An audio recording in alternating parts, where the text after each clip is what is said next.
Sir ఇక తెలంగాణ రాజకీయాల విషయానికి వస్తే ఈ మధ్యనే అంటే 3 రోజుల క్రితం తెలంగాణ క్యాబినెట్లోకి అజహరుద్దీన్ వచ్చారు. బట్ ఇప్పటికీ 3 రోజులైనా కూడా ఆయనకు ఎటువంటి శాఖను కేటాయించలేదు.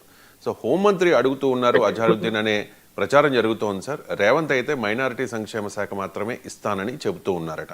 ఈ విషయంలో అజహరుద్దీన్ కాస్త అసంతృప్తిగా ఉన్నట్టు, సోనియాను కలవడానికి ఆయన ఢిల్లీ వెళ్లే అవకాశం ఉన్నట్లుగా ప్రచారం జరుగుతోంది సార్. ఎందుకు సార్ ఇప్పటి వరకు శాఖను కేటాయించలేదు? ఏం జరుగుతోంది? రకరకాల వార్తలు వస్తున్నాయి. స్పెసిఫిక్గా నేను చెప్పలేను.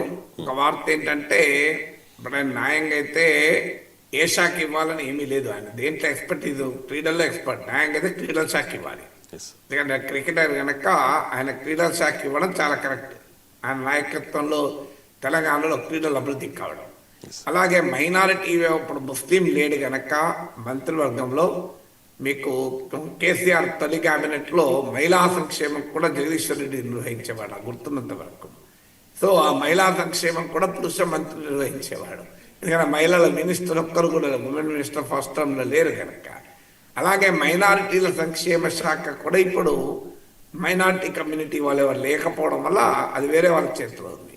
అందువల్ల మొదటిసారి అజహరుద్దీన్కి ఏ బేసిస్ ఇచ్చారు? ఆయన లా అండ్ ఆర్డర్ పర్ఫెక్ట్గా మెయింటైన్ చేయగలిగిన సామర్థ్యం ఉంది. అందువల్ల ఆయనకి ఎక్స్పర్టీజ్ ఉంది కనుక ఆయన మంత్రి పదవి ఇచ్చారా?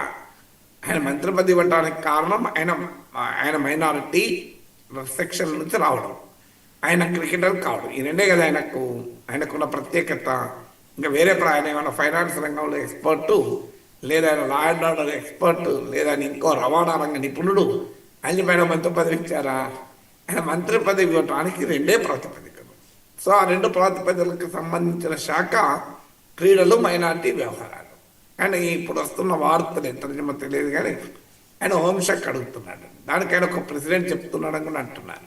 ఎందుకంటే ఆయన మీకు కేసీఆర్ క్యాబినెట్లో మహమూద్ అలీ హోంమంత్రిగా ఉన్నాడు కనుక తనకు కూడా ఆ పదవి ఇవ్వాలి అనేది. సో అలా ఉండాలని రూల్ ఏమీ లేదు కదా. కేవలం ఒక్కొక్క క్యాబినెట్ ఒక్కొక్క ప్రెరగేటివ్ బట్టి ఉంటుంది. అయితే ఇప్పుడు ఈ సీఎం దగ్గరే కీలకమైన మంత్రిత్వ శాఖలు ఉన్నాయి కనుక హోం, విద్య ఇలాంటివి. సో సీఎం దగ్గర ఉన్న శాఖలే ఇవ్వాలి అనేది సీనియర్లు చెప్తున్నారు. ఇతర మంత్రుల దగ్గరికి వెళ్ళి తీసుకొని ఇవ్వకూడదు అని. సో ఆ రకమైన వాదన కూడా ఉంది. అంటే సీఎం దగ్గర ఉన్న శాఖల్లో ఒకటి ఇవ్వాలా, సీనియర్లు ఇతర మంత్రుల దగ్గర ఉన్న శాఖలు ఇవ్వాలని. ఇప్పుడు డిసెంబర్లో మళ్ళీ ఫైనల్ విస్తరణ ఉంటుందని కూడా అంటున్నారు. ఈవెన్ జూబ్లీ ఉప ఎన్నిక తర్వాత కొంతమంది మంత్రులకు ఉద్వాసన పత్రికలు నిన్న కూడా వచ్చాయి. 7 పైన అసంతృప్తిగా ఉన్నారు నాయకత్వం అని. సో మరి ఎవరైనా మంత్రుల నుంచి తప్పించి ఎవరికైనా ఇస్తారా? కానీ ఇంకా వేకెన్సీస్ కూడా ఉన్నాయి కనుక సో ఇచ్చినప్పుడు రీషఫల్ చేసేటప్పుడు ఆటోమేటిక్గా ఆ హోంమంత్రిత్వ శాఖ కూడా ఎవరికైనా ఇవ్వచ్చు. కీలకమైన శాఖ. దానికి అన్ఫార్చునేట్లీ మంత్రి లేకపోవడం హోమ్ అండ్ ఎడ్యుకేషన్ ఒక ఇష్యూనే కాదని ఎవరు అనడం లేదు. కానీ అందువల్ల అప్పుడు మరి ఆటోమేటిక్గా రీషఫల్ చేసినప్పుడు శాఖలకు కూడా అందులో భాగంగా మారుతారా చూడాలి. బట్ ఏదైనా ముఖ్యమంత్రి ప్రెరగేటివ్ మంత్రులకు శాఖలు కేటాయించడం అనేది చీఫ్ మినిస్టర్ ప్రెరగేటివ్. ఈవెన్ మంత్రులు నియమించుకోవడం కూడా చీఫ్ మినిస్టర్ ప్రెరగేటివ్. అయితే ఒక జాతీయ పార్టీలో అంత ఈజీగా ముఖ్యమంత్రికి ఎంత ఫ్రీడమ్ ఉంటుంది అనేది క్వశ్చన్.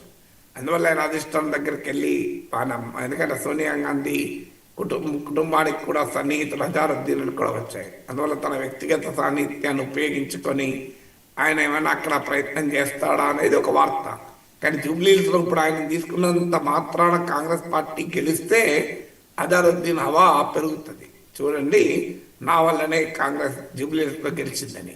కానీ ఇప్పుడు క్షేత్రస్థాయి నుంచి వస్తున్న సర్వేల వల్ల కూడా తెలుస్తుంది ఏంటంటే అజహరుద్దీన్ ప్రభావం చాలా మార్జినల్గా మాత్రమే ఉంది అని. ఈవెన్ నన్ను ముస్లిం ఓటర్స్ కూడా. ఎందుకంటే ఆయన ముస్లిం వర్గాల కొరకు పోరాట నాయకుడేం కాదు, వాళ్ళ కొరకు నిలబడ్డ నాయకుడేం కాదు, గల్లీలో ఉన్న నాయకుడేం కాదు. కేవలం ఆయన ఇన్సిడెంటల్లీ ముస్లిం అంతే తప్ప ఆయన ఉత్తరప్రదేశ్లో కూడా ఎంపీగా ఉన్నాడు. సో అందువల్ల ఆయనకున్న వ్యక్తిగతంగా క్రికెటర్ కావడం వల్ల వచ్చిన పదవే తప్ప ఆయన ఆ మైనారిటీ వర్గాల కొరకు కూడా సేవలు అందించిన వ్యక్తి కాదు కదా. ఆ మైనార్టీ వర్గాల సంక్షేమం కొరకు జీవితం అంకితం చేసిన వారు కాదు. ఆఖరికి మైనార్టీలో క్రీడలు ప్రోత్సహించిన చరిత్ర కూడా పెద్దగా ఏమీ లేదు కదా. Yes. సో అందువల్ల అజారుద్దీన్ పొలిటికల్ గా హెవీ వెయిట్ ఏం కాదు. ఆయన కావాలి కాంగ్రెస్ హైకమాండ్తో ఉన్న సంబంధాలు కావచ్చు, ఆయనకున్న ప్రొఫైల్ వల్ల కావచ్చు, ఆయన మంత్రి కాగలిగాడు. అది కూడా తెలంగాణలో కాంగ్రెస్ తరఫున ఏ ముస్లిం ఎమ్మెల్యే లేకపోవడం, హైదరాబాద్లో కాంగ్రెస్ పార్టీ బెటర్గా పర్ఫామ్ చేయకపోవడం, దీనివల్ల వచ్చినటువంటి అడ్వాంటేజ్. అందులో జూబ్లీహిల్స్ బై ఎలక్షన్ ప్రతిష్టాత్మకం కావడం, జూబ్లీహిల్స్ బై ఎలక్షన్లో 1,00,000 ఓట్ల ముస్లిం ఓట్లు ఉండడం, గతంలో అజారుద్దీన్ ఇక్కడ పోటీ చేసి సిటీలో తక్కువ మార్జిన్తో ఓడిపోయిన వాడు కావడం, 16,000 ఓట్లతో ఓడిపోయారు. ఈ ఫ్యాక్టర్స్ అన్ని కలిసి వచ్చి అజారుద్దీన్ మంత్రి అయ్యారు. సో దానికి ఆయన ఇప్పుడు శాఖపై కూడా పట్టుబట్టడం అంటే అతిగా ఊహించుకోవడమే అవుతుంది. అంత జూబ్లీహిల్స్ ఫలితం వచ్చాక ఆయన సంగతి తెలిపోతుంది.